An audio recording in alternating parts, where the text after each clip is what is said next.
Wake Up Dead Man is a mystery thriller that follows Father Judd, played by Josh O'Connor. He's a former boxer turned to being a man of faith who's sent to a new church in Chimney Rock, North Carolina. There, he works under the leadership of Reverend Jefferson Wicks, played by Josh Brolin, whose approach to speaking the good word is very belligerent and domineering. Father Judd struggles in his time at this church as he's in the business of love and understanding, but things get even worse when a murder occurs. This gets the attention of the lovable detective Benoit Blanc, played by Daniel Craig, who starts investigating all the unique personalities that congregate at the church. So this is the third installment of the Knives Out franchise, and once again we have a brand new mystery with all new characters. This one takes place at a small Catholic church, and not just for aesthetic values. At its core, this movie is about the meaning behind faith. It digs into the approaches people take to organized religion, how some stick to the sincerity and raw compassion driving their faith, while others opt for more pressure-driven methods. The movie depicts how people think the end justifies the means, despite those means being a blatant departure from the values that their faith was built on. It shows how the loudest voices can drown out the quieter, more earnest ones, and how belief starts to bend once it's shaped by power and personality instead of actual faith. This is a topic that is getting an increasing amount of attention online, so naturally it will beg the question for a lot of viewers,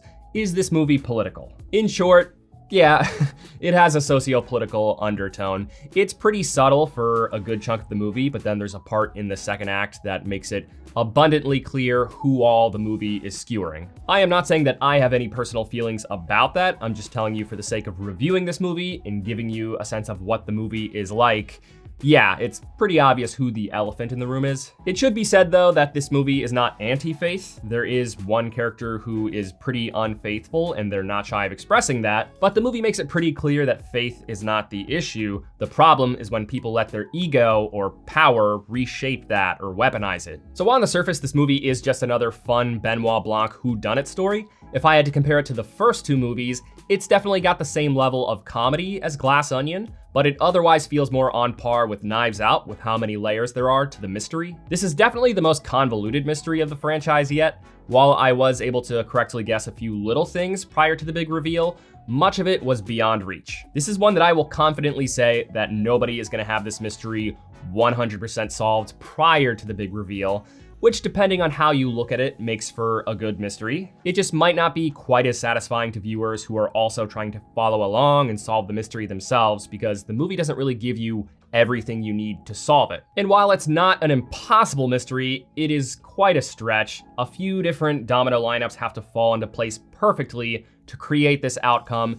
and it's really just in service of the movie's biblical symbolism. So it does feel a little bit contrived, but it could be argued that because this story is so rooted in faith, that these unlikely events line up in a way that mirrors biblical storytelling, with things like divine intervention. The movie is also pretty funny. It's got good laughs all throughout it. Not every joke is laugh out loud funny, but nothing feels off-brand. It's definitely cheesy at times, but that does not feel like a departure from the franchise. At this point, you should just not watch a Knives Out movie if you don't want some amount of cheesy humor. While some of it comes from character types that feel like a bit of a stretch, the movie does a good job of setting the stage for what type of comedy is going to be driving it. Much of it comes from our two leads. Josh O'Connor does a lot of the heavy lifting here as the main character. Judd is very devoted to his work. He's never shy of being there for someone in need, which does lead to a couple really lovely moments, but he's also very funny a lot of the time. Josh O'Connor is in his mid-30s, but this character feels quite young in how foolish he feels in some circumstances. Though he doesn't really strike me as someone you would see as a priest, that's kind of the point. He's got a murky past and wants to turn things around,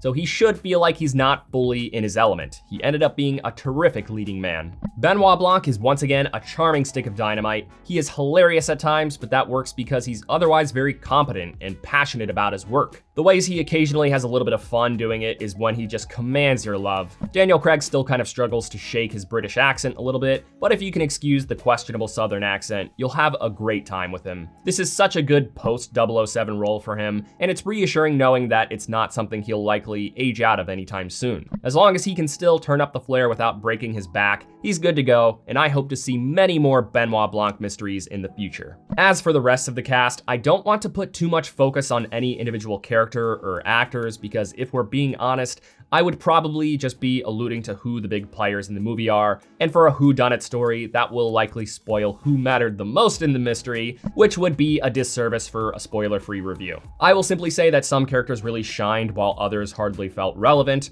which is typical for a murder mystery, but that was really felt more here as opposed to the other movies because those had a lot more dynamism between the characters. They just played off each other a lot more. Here, they're each very unique, but they feel much more independent, with the exception of how Judd plays off of Wicks and Benoit Blanc, of course. Judd had great dynamics with each of them. I will say that Jeremy Renner is not playing himself though, he is playing an actual character here. This really bothers me because he had the hot sauce cameo in Glass Onion. I mean this in a tongue-in-cheek way if that's not obvious. It doesn't literally drive me crazy, but it's something that's worth mentioning. The movie does a good job of subverting some of the more tired tropes in this genre. For example, the whole first act is accompanied by Judd's voiceover. There was a period where I was left thinking that it did not really make any sense, but then it's revealed why he's talking to somebody about these characters and events, and it was a nifty little surprise. Another nice touch was the way that lighting in the church would change to reflect the sun rising or setting or falling behind clouds, so the church would get really dark or bright. It often happens on cue with the nature of the dialogue shifting, which was a nice touch that reflects the